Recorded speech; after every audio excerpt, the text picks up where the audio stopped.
mmụọ mmiri afụrụ anya ke na-efe eze nwaanyị Ekulo from Ọka ka e mere arrest wee jebe nenecha sizie ya jee kpọfụta mmụọ jide ebube mmụọ ji eme ile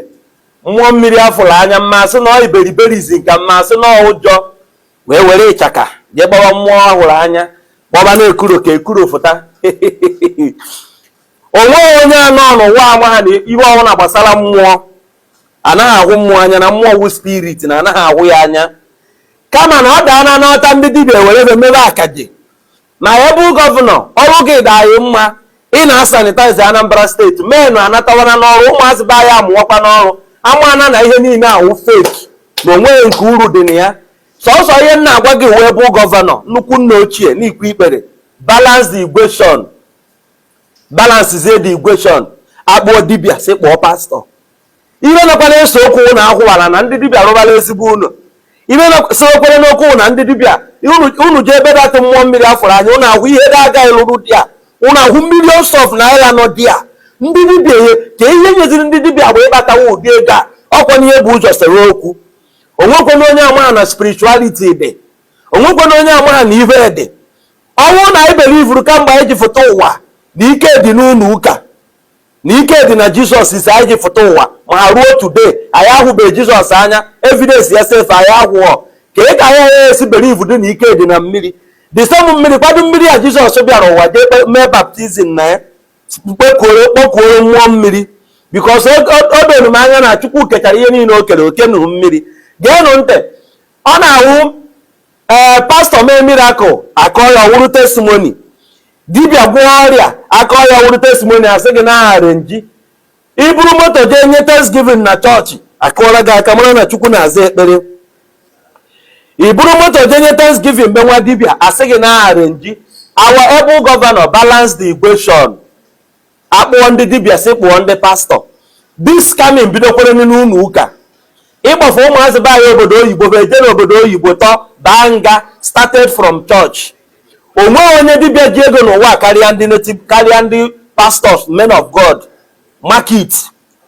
na ndị dibịa kpatabara ego na nke ikpeazụ a na onye na-ata isi gbara afa na onye na-ata isi gbakube mmụọ sebere okwu ndị pastors anyị bidokwere n'ihe sins ọ bụrụ na eji akpọ eze nwaanyị Ekuro oje kpọfụtara ọnwụ na eji akpọ mmụọ mmiri oje kpọfụta eze nwaanyị Ekuro sikpọbara anyị the big men of God ka a kpọfụtara anyị Jizọs ama na a na-ahụ mmụọ anya amadị na enwere ike ịgbanwe mmụọ ahụ mmụọ anya so since na ọ the way of ịma na mmadụ dị real na onye a wee genuine man of God ma wee genuine dibịa si kpọpụtabazie the spirit si bidokwa ya ebekwere n'aka ụmụ dibịa pastọ ọwụna ma reverend fada ọwụna akpọfụta ha Jizọs emechie ebe ya mana na ọwụ fake pastọ ọwụna ma reverend ọwụna ma ọwụ fada ọwụna akpọfụta ha Jizọs oji eme ile dị ebube emechie ebe ya native doctor ọwụna akpọfụta ha mmụọ oji emere ibe ka ahụ ya anya emechie ebe because mụ na gị mana mmụọ nwe ibe agwụra m ama m ka many of you na-enene da video ma ọwụ even ndị agụ na-eche mba nọdịdị a na-eche na eji agbakọta eze nwaanyị Ekuro ọfụta kemgbe ode majik a bidodiri ya wọfụtado unu ya akwudo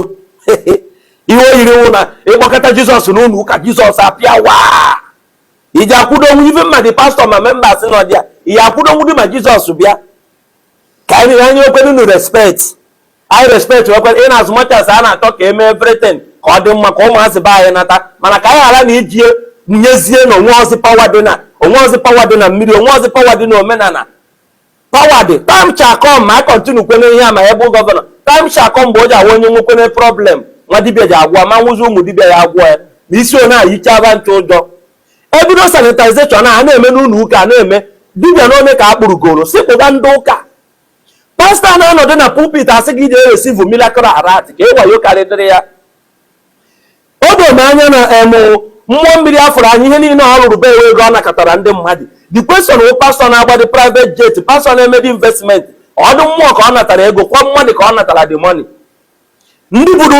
budu ụzọ mebe investment mebe ibe ego kwado ndị pastọs kwado ndị ụka ha akpọpụta ha na Jizọs afọ anya onye wu fake mgbe nna maragodi na mmụọ mmiri ahụrụ anya wugodo ezigbo fake bụ mgbe a sị ya ji ekpe eze nwaanyị Ekuro ojedi ya yọba ịchaka mma uche ya wụ na eze nwaanyị Ekuro ji ebinite bịa ya unu edesivuzi n'onwe ụnụ ka a ghara na idesivuzi onwe anyị balance the equation my able governor akpụọ ndị ihu si kpụọ ndị azụ akpụọ ndị ụka si kpụọ ka amarakwanụ na a na-asị anyị all this wine one ndị dibịa si eri ka ndị ụka si eri anyị because ife a na-eme so many people were attention ha tinye omenala ha na-divert ya tezie na ọnụ ụka ka obere no ejidekwa ndị pastọ ha kpọfụtakwa Jizọs ka anyị hụ because ọ bụrụ na eji agwa nwa dibịa ya kpọfụta mmụọ o ji arụ ọrụ si jidekwa pastọ ya kpọfụtakwa Jizọs o ji arụ ọrụ ka anyị hụ ya since no mmụọ ka akpọfụtawala ka anyị hụ. Respect to Governor of Anambra State, you are doing a very good job in a sanitize ala Igbo na-anatakwa na aka aga na-ebute ọnụ mmanụ at least ụmụ ha anything people fụrụ ị na-eme this is evidence of ihe ị na-eme and onye atọ anyị ezigbo ụtọ ka ị prove anyị wrong because so many people chere ị na-eme because you were a Christian governor. No, prove them wrong by involving the same sanitization process into churches. Can do capitals work, can the pastor start book test work when you had your meal? Can you have genuine had it? For the benefit of the youth of Anambra and not for your personal reasons. You mean well for Anambra the same way. Can I say, I don't the pastor, I don't the Bibia, say don't the pastor. Can balance the equation. At least you make in expose. I am one and the faith. At the end of the day, 1 or 2 native doctors can in Anambra. I am one of our original. 1 or 2 pastors and 3 reverend fathers kaima corona Anambra di genuine. I will give a ditch on that equally because all come of 4 million on it. So that is the actual truth.